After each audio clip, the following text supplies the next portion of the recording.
Hi, and welcome back to By the Fire podcast, where I, Ken, your host, take you through mythical tales and creatures from across the Black diaspora.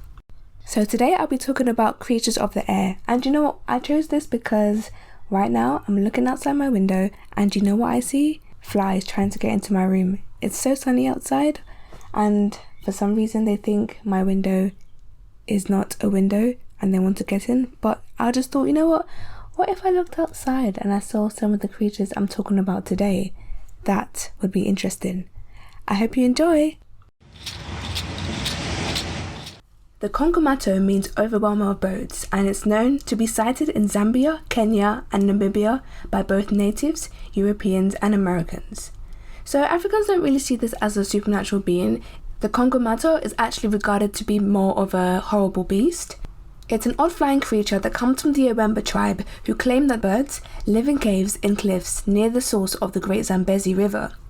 The Kongamato is described as a large reddish creature with leathery wings without any feathers. It's also said to be as big as rams, have wings like dragons with long tails and long chaps, and diverse rows of teeth, and feed upon raw flesh. Their colour is blue and green, their skin can be painted like scales, and they have 2 feet but no more. They're even said to have capsized the canoes of natives and attacked people who ventured too close to the nearby rivers. They've been said to dig graves and even steal human corpses. The Zambian Karonde tribe used to carry charms for protection from the beast, and some even believe that seeing the Kongamato is a death omen. So in 1925, a native explored a Zambian swamp that was known as Demon's Territory and was wounded by a strange huge bird. When he was shown a pterosaur's picture, he screamed and fled in horror. So I'm going to be talking about some other supposed appearances in person. In 1956, engineer J.P.F. Brown saw 2 prehistoric-looking creatures flying over Fort Rosebery in Zambia around 6 p.m. These creatures had long tails, narrow heads, pointed teeth, and a wingspan of approximately 3 to 3.5 feet. In 1957, a man went to a Fort Rosebery hospital emergency room with a severe chest wound and told the doctor that a huge bird attacked him in the Bangweulu swamps. When asked to draw a picture of the creature, the sketch resembled a pterosaur.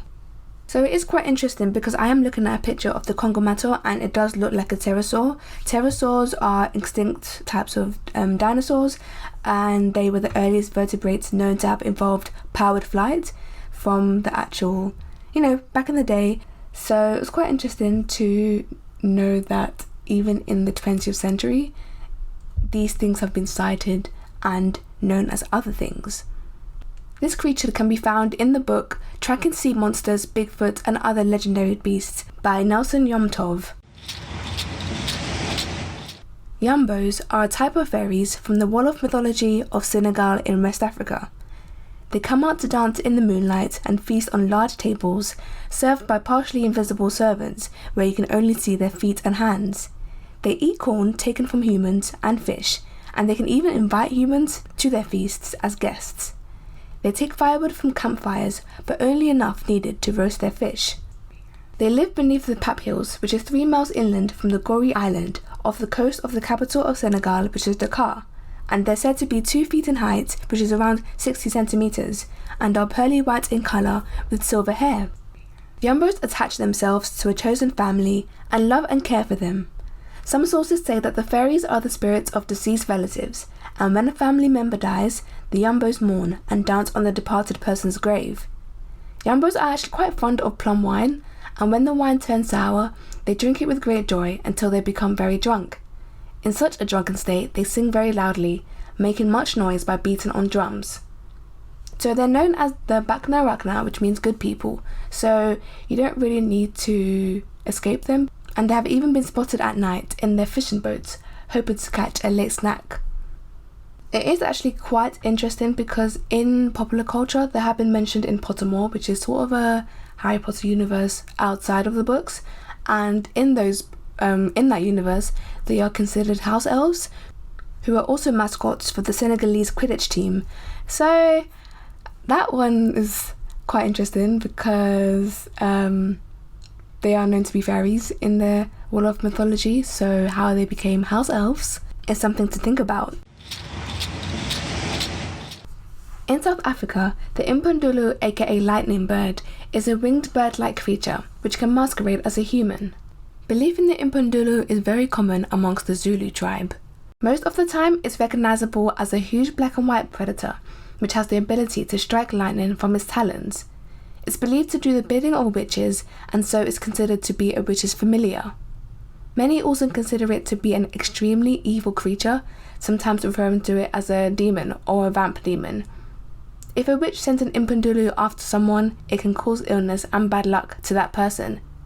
It can also be considered as a type of vampire bird, since it is said that it feeds off blood, similar to a vampire bat or vampire finch that feeds off blood. In its human form, it will feed off humans, and sometimes it can even take the form of a beautiful young man who seduces women, to then eventually eat them. But then, in its animal form, it will feed off other birds. And as an animal, its appearance is very similar to a hammerkop, which is a medium-sized wading bird found in Madagascar, Africa and Uganda as well. The name comes from the African term for hammerhead, which is obviously hammerkop. If you didn't know, Kopf, with an F at the end, is head in German, so that's where Kop came from. Because it outlives its masters, it's said to be passed down in a witch's family from mother to daughter, doing the bidding of its new owner. It's said that the creature is immortal, but some say it can actually be destroyed by fire. Nut is the Egyptian goddess of the sky, and she's obviously from Egypt. According to Egyptian mythology, it's said that Nut and Geb were inseparable, which left no room for creation by Atum-Ra, the creator god. Atum-Ra and Shu, who were jealous of the closeness between Nut and Geb, did not want them to have children. Shu separated them by lifting Nut up. Nut, as she was high up, continued to form the sky, while Geb remained beneath her to form the earth. Another story is that Ra issued a decree that Nut shall not give birth on any day of the year. She conspired with Thoth, the god of wisdom, who won 5 extra days for the moon for her to bear 5 children. She gave birth to Osiris, which is the ruler of the gods, Horus the elder, who is the god of war, Set, the god of evil, Isis, the goddess of magic, and Nephthys, the goddess of water. This is the story of how a year came to have 365 days instead of 360. She's usually depicted as a woman bent over earth with her head in the west and her feet in the east. She was sometimes depicted as a celestial cow. Nut often holds the key of life, called the Ankh, or the scepter. The scepter is a long staff with an animal head on top and is a symbol of authority and divine power. Now, speaking of the Ankh, is that what Hoteps love to wear? I think it is. Who said Ankh? Beyonce said it in her song, Black Parade, didn't she? Yep, she said Ankh charms on gold chains in her song. I was like, I thought I knew that word from somewhere. The ancient Egyptians believed that she protected the earth deity Geb, who's her husband, from the night sky. Myths also state that the sun deity Ra travelled through her, where she swallowed him at night and then gave birth to him every morning, hence the sun coming out. I wonder if she takes a break or something for the UK, because the sun comes out maybe 10 times a year, so I wonder what she does for the rest of the 355 days. No shade, but where's the sunshine, huh? Anyway, saying that, it's June now, and a couple weeks ago it was May and it was raining and cold, and now it's like 20 degrees and the sun's shining. What a switch. Anyway, let me continue. Ra was then replaced by Thoth at night, so Thoth was the god of wisdom. Nut was also a protector goddess, namely a protector of the dead. The pyramid text contains many prayers to Nut to ask for protection for those who died. The Book of Nut is a modern title of what was known in ancient times as the Fundamentals of the Course of the Stars. This is an important collection of ancient Egyptian astronomical texts, perhaps the earliest of several other such texts, going back at least 2000 BC. Nut, being the sky goddess, plays a big role in the book. The text also tells us about various other sky deities, such as the star deities and the Deacon deities.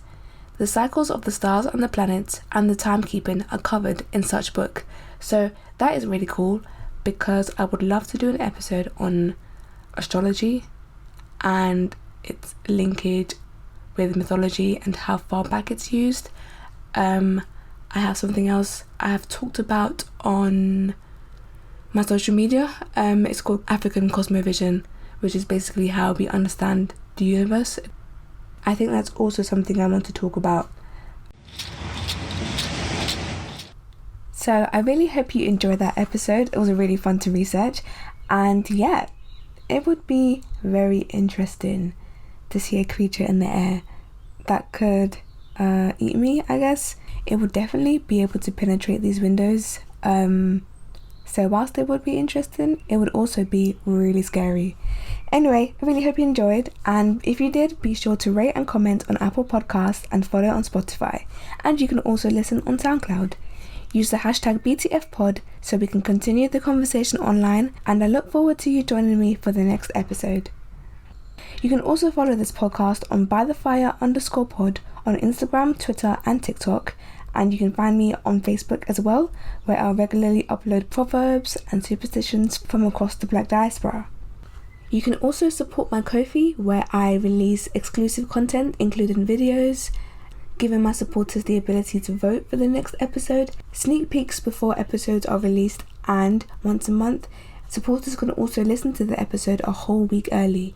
Yes, even this episode was actually released a week early for those who supported me on Ko-fi. I'm excited to say I'm actually a Ko-fi ambassador now, which means I can work with other ambassadors to improve how Ko-fi works, to make sure that all creatives are given a platform where they can receive support from people in order to allow their work to flourish. If you have a creature or folklore you'd like to hear, or would like to be a guest on the show, you can still email me at bythefire.mail@gmail.com. Thank you again for listening, and I can't wait to catch you on the next one. Bye!